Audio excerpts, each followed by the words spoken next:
Hi friends, welcome to my YouTube channel. ನಾನು Suma. Friends, ಇವತ್ತು ಒಂದು ಫೇಸ್ ಕ್ಲೆನ್ಸರ್ ಹೇಳ್ಕೊಡ್ತಾ ಇದ್ದೀನಿ ಫ್ರೆಂಡ್ಸ್.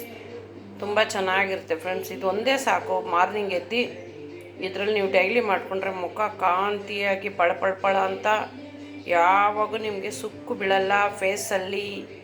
ಫೇಸ್ ಯಾವಾಗ ಕಾಂತಿಯಾಗಿರುತ್ತೆ. ಎಲ್ಲ ಆರ್ಟಿಫಿಷಿಯಲಿಗಿಂತ ಇದು ತುಂಬ ಒಳ್ಳೆಯದು.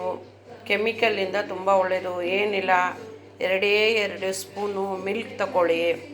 ಈ ಮಿಲ್ಕಲ್ಲಿ ನೋಡಿ ಫ್ರೆಂಡ್ಸ್, ನೋಡಿ ಗಟ್ಟಿಯಾದ ಮಿಲ್ಕ್, ರಾವ್ ಮಿಲ್ಕು ತಗೊಳ್ಳಿ. ಅದರಲ್ಲಿ ಒಂದು ಹತ್ತಿ ತಗೊಂಡು ಚೆನ್ನಾಗಿ ಫೇಸ್ಗೆ ಅಪ್ಲೈ ಮಾಡಿ ಫ್ರೆಂಡ್ಸ್. ಒಂದು 15 ನಿಮಿಷ ಬಿಟ್ಟು ವಾಶ್ ಮಾಡಿ. ಈ ಥರ ನೀವು 21 ಡೇಸ್ ಮಾಡಿ ಚೆಕ್ ಮಾಡಿ. ಲೈಫ್ ಲಾಂಗ್ ಮಾಡಿ. ಆದರೆ 21 ಡೇಸ್ಗೆ ರಿಸಲ್ಟ್ ತುಂಬ ಚೆನ್ನಾಗಿ ಬರುತ್ತೆ ಫ್ರೆಂಡ್ಸ್. 7 ಡೇಸ್ಗೆ ಸೂಪರಾಗಿ ಬರುತ್ತೆ. ನೀವು 21 ಡೇಸ್ ಹಚ್ಚಿ, ತುಂಬ ಚೆನ್ನಾಗಿರುತ್ತೆ ಫ್ರೆಂಡ್ಸ್. ಟೈಮ್ ಇಲ್ಲದೆ ಯೂಟ್ಯೂಬ್ ಮಾಡೋಕ್ಕಾಗ್ತಾಯಿಲ್ಲ. ನೀವೆಲ್ಲ ಲೈಕ್ ಮಾಡಿ, ನನ್ನ ಯೂಟ್ಯೂಬ್ಗೆ ಶೇರ್ ಮಾಡಿ, ಸಬ್ಸ್ಕ್ರೈಬ್ ಮಾಡಿ. ಯಾರೂ ಮಾಡ್ತಾಯಿಲ್ಲ. ನೀವು ಮಾಡಿದ್ರೆ ತಾನೇ ನಾವು ಹೆಚ್ಚಾಗಿ ವಿಡಿಯೋ ಕೊಡೋಕ್ಕೆ friends. Friends, thank you friends. ನೀವೆಲ್ಲ ನಮ್ಮ ಪ್ರೀತಿಯ ಫ್ರೆಂಡ್ಸ್.